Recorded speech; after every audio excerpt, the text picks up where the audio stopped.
Hi, I'm Pat Lynch Barrett, and welcome to Women's Radio. And I'm so happy to welcome back again and again and again. Now, my new favorite person, Christine Baumgartner. And one of the reasons is because not only has she brought um, a topic for all of us to really contemplate week after week after week on relationships, but they are so interesting and that she provides so much value. I am so delighted to welcome back Christine Baumgartner. Hi, Thank Christine. you. Thank you, Pat. It's always such a pleasure. We have such fun conversations, and I really do think that we're being helpful. We're offering really helpful, valuable information for the people that listen. Well, I tend to agree. I'm usually very, very critical. And by this point, I'd probably be very critical. I didn't think so. But I think our conversations they've certainly given me insight. And I think that's a big compliment when I can say that. And I believe that our audience feels that way too. But I want more input from the audience. So I'm going to encourage you again. Now, there's supposed to be a couple of links right where you are. So while Christine is talking and you're right there looking at it, please see if you don't see a link that you can send us some of your questions. And I know you have them because I have them too. So Christine, you take over. Now, what are we talking about today? So today we're talking about how to have some fun in your life. Because two Well, weeks ago, we talked about how overwhelmed we all are. And yes.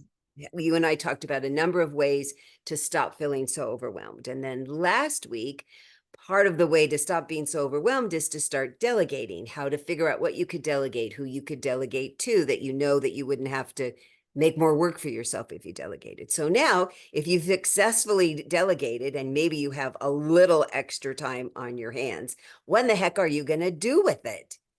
Because you had this say that thing that you told me before we got started about what the benefit is of taking time off. Yes, I had a friend one time and a person who lectures, and he said, the number of new ideas that you get is directly proportional to the number of vacations that you take. So And even if it's not the truth, I'll buy it. I'll buy it too. But I do find that I always get new, really good ideas when I ever do take time off, which is certainly not enough, not enough. And I'm going to correct that. Good. So one of the reasons I think that really could be true is if you're in a different place, a different atmosphere, you leave your house and you go even someplace just for the weekend, you're looking at new things, you're smelling new things, you're seeing different people, you're having different experiences. It frees up your brain from the same churning that we're doing all day long, every day, when Absolutely. we're minding our house and minding our business and our family and our pets and our friends. And I mean, we need to be responsible and do all of that. And we need a break too. And Yes, part you of the do. break is leaving and going someplace else where you're not staying in the same four walls with the same people all the Or time. even outside, looking at the same trees or the same patch of grass or whatever it is. You just Because need a change. we form neural pathways in our minds when we do repetitive things, which is a good thing because then we get better at it. But we also get kind of entrenched. So it's really good, especially for us people that are over 50, is to be forming new neural pathways and driving a different direction, going a new place where you have to think about where you are, where you need to learn something new, a new fun skill, a new fun activity, a new person to talk to. You're going to form new neural pathways in your head. But it's for the people who are like, oh my God, I can't even take a weekend off. Okay, we're going to start small. Could you take 10 minutes? Everybody's got 10 minutes. When you would normally be picking up your phone and checking Facebook, don't. For the 10 minutes you would have checked Facebook, dream. If I was going to go someplace and plan this elaborate vacation, where would I go? Just for 10 minutes. Mine's Greece. That's my next. Oh, yes, Greece is one. In fact, I've got a picture from a balcony somewhere in Greece looking out over I need the one of those Aegean Sea. So daydream for 10 minutes about something that doesn't have anything to do with your normal life, something that a lovely person to come into your life, a vacation you would take, a new pet you would get, a new thing you would learn how to do, a new craft, a new skill. Don't even have Yes. to do anything about it. Just set a timer for 10 minutes and daydream. It's giving your brain a break from all the work that you're doing and forming some new neural pathways. If you have a little bit longer than 10 minutes, there's some things you could do, like take a bath, take Oh a my walk, goodness. phone a friend, do something that takes your mind completely away, and set a Yes. timer, because we think, oh my gosh, if I stop doing work, I'll just never go back. And if you're overwhelmed, that's certainly a good clue that you're feeling overwhelmed. Set a timer.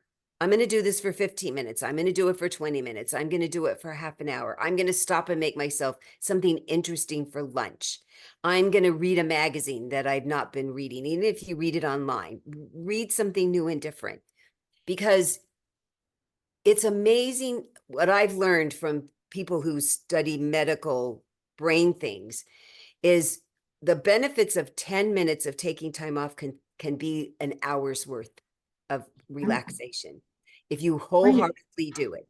you know, they say that like an hour of meditation, for instance, is equal to 4 hours of sleep. It's the truth. Like that, you know. So there are oodles of things. So let's say that you actually break down and you plan to get away. So then what are things that you need to think about ahead of time? Or what are things that can happen in relationships when you finally get away, you know?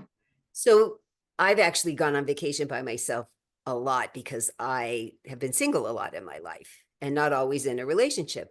So if you're going to go by yourself, one of my things was I would always stay at a hotel, and I would tell the hotel, make sure they knew I was there by myself. And then they took like a personal interest in me to make sure, oh, they were so, I've been a lot of places that they were amazed I came by myself. So they would have me check in the morning, and I told them the kind of things I'd like. So they'd come up with a whole list of things I could do, the ways I would get there, come back by this time, and we'll find something, have a great place for you to go to dinner, or that we'll have the next, I mean, and they would just do it. They'd like, we wish more people would ask, because we're standing here knowing stuff, and I am always asking. And then when I'd get to the thing that they'd send me to, often they'd call ahead, or at least would tell them I'm by myself. So one of my fun things is when I was in Mexico, they told me about this restaurant that I wanted to go to one fancy dinner. They said, okay, go to this place and we're making reservations. You can walk there because it'll be light, but once you get done, it's going to be dark, and you'll see the federales come out in their uniforms and their guns, but they're there to keep you safe. But then you call us when you're done and we'll come pick you up. They sent a Oh, horse-drawn carriage. I felt like I was that's in a parade, like I was great. the queen. It was Oh, so fun. wow. And they said, nobody ever asked us. We were so excited to have somebody to do this. Oh, how It wonderful. was so fun. And I have so many experiences like that in my vacationing life, because I want to be safe and I know they want me to be safe. And so I always ask, what should I do? What should I not do? How do I be safe? And tell me the fun things that all the natives do. So Well, I've got a question I want to ask you. yeah, So, since you have done a lot of vacationing by yourself, as you say, have you ever gone on a cruise by yourself? no, No. it's So, not have my you? favorite thing, but it was my husband. So I went with him. Oh, okay. So, well, you had his good company. But if you find yourself like on a vacation, but without friends, so how do you look to make friends while Well, you a go singles cruise is really an option for that, because they do vacation? have cruises that are just for single people. So, everybody there is traveling It's by single. themselves. Yeah. And the thing I learned about cruises is they have it available for you to be busy doing something and eating 24 hours a day. Eating for sure. But they have activities. So you ask at the front desk, or I made friends with the activity person, and they just let you know. Okay, they'll text, here's the next thing we're doing. Do you want to learn line dancing? Do you want to go play ball things in the pool?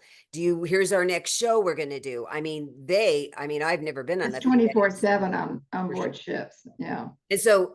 And then if you just say hello to the person next to you, then you're going to like sitting by the pool, or now you're playing a game and they put you on teams. So now you're party of a team together.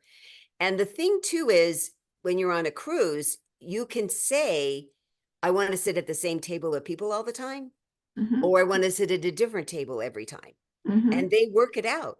They know where you're going to sit every time and they seat you.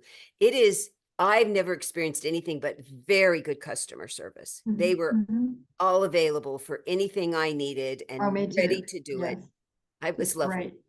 But let's say you have friends you're going to go with, or a friend or a bunch of friends. The hard thing about that is, what I know for sure is what you think is normal, which is why I like going on vacation by myself, because I don't have to ask anybody's opinion. But when I go with somebody, I know that you need to ask their opinion. I really do have to ask their opinion. So you say, this is what I want to do. I like this much activity. I like this much rest. I like to sleep in. I like to stay out late. And then you say, tell me yours. What is the way that you go on vacation? What works for you?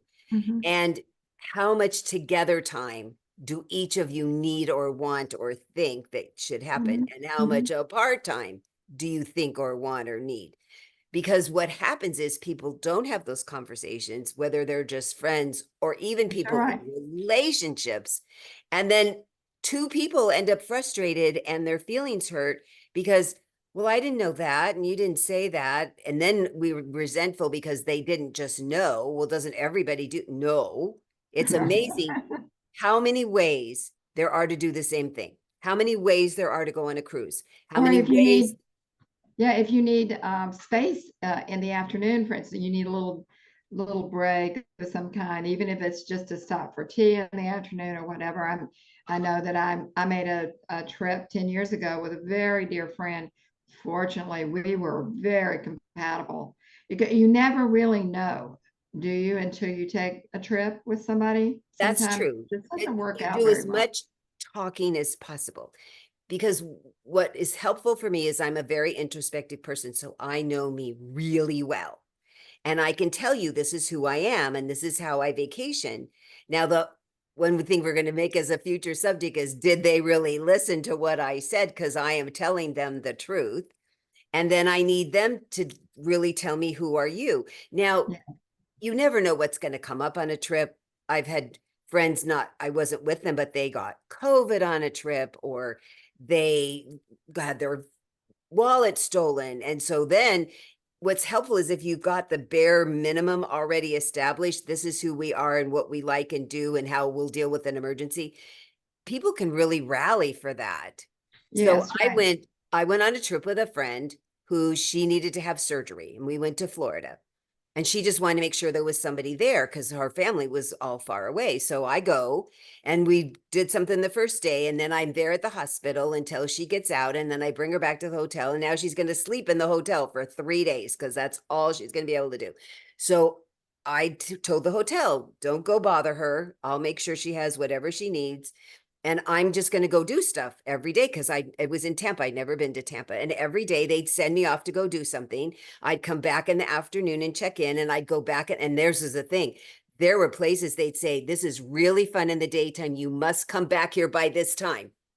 And they were Cute. lovely about it. And they would always check, are you back? Are you back? And I was in the hotel, in the elevator once, and these really huge people, these huge men, and one of the guys, they were in just like t-shirts and stuff. And one guy had a suit and a walking thing in his ear. And I was like, oh my God, who is this? So I get out and I go, These people with the FBI.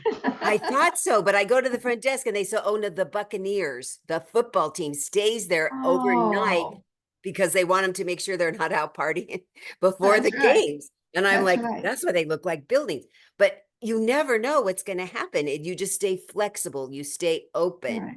Right. And Right. so she was just grateful I was there. And we ended up going to Thanksgiving dinner the last night we were there because she could finally get up and eat. But if you've already known the constraints, you know your boundaries, you know what the other person expects, like somebody who needs a rest in the middle of the day, or somebody, I had a friend that I went to Hawaii with, and one night I said, I really want to go out dancing, and she didn't. I checked with the hotel, where's a safe place? How do I get there? How do I get back? And nobody's feelings were hurt because I wanted to go dancing and she didn't. Right. Exactly. Yeah. And I think the points you're making are really so important. I think it just requires your willingness to communicate. And First then with yourself, because we're not always honest with ourselves. We're just not always it's true. honest. It's too Or bad. I shouldn't say anything, or Or so you what kind of a challenge person does yourself. that make me that I have to have a nap in the middle of the day? Less crabby later. That's the kind of person you're going to be. Please tell me you'd like to have a nap in the middle of the day because you're going to be much better mood later. I'd be okay with that. But that's how you find out, is this somebody that's going to be flexible? Is this somebody that can accept me for who I am? It doesn't make them a bad person if they can't. It just makes them not the right person for you to travel with. Right, exactly. And I don't think, maybe it's my experience, that you can really know all that information ahead of time. Yeah. I mean, you can kind of work up to it if you know that you're going to be going with that person in maybe a group or whatever. But I think it pays to start communicating early when you are going to travel with someone. And be patient and flexible and open no matter what happens. I've got another question for you. So, since you counsel so many men and women who are dating, so what have you learned when they go on vacations? Do problems come up, or good things come up? I mean, what have you seen as the difference in how people who are in a relationship of some kind act when they get some space to have fun? So that might be a really important subject for next time, because we've I now made agree. our 15 minutes. But I'll tell you, the really fun part of that story will be before they've talked to me and after they've talked to me, because it's Oh, yes. very, very different. I That'll will be tell a you good conversation. lots of stories about what happened before they met me to talk to them through this, because there's a lot of funny, sad, frustrating stories that Yes, come up when people don't even know they don't know how to right. communicate. They think, but there's lots of assuming. I think the worst thing is we just assume. We assume everybody thinks the same way. We assume we've said it clearly. We've assumed that the other person really does know, because they know me so well. Why don't they know this? I mean, I will tell you stories about how I prepared my late husband to go on vacation with me, because he needed a lot of preparing. Because I got complaints. And so I learned to just say, this is who I am. Are you okay with it? Turns out he was, but not everybody was. And so it was Right. always good to tell people, the hint is I bring a lot of stuff. Aha. I am the stuff Well, queen. Mhm. well, but you're also pretty when you're away. Yeah, you need something, it's in my suitcase for sure. Well, this has been fun as always, and I can't wait for the next time. And thank you so, so very much for not only being my guest, but being an ongoing guest. This is really turning into a lot of fun and a lot of good information. So I've thank you enjoyed it very much. so much. I've enjoyed it so much. And so have I. Thank you a lot, Christine. Thank you again, Pat.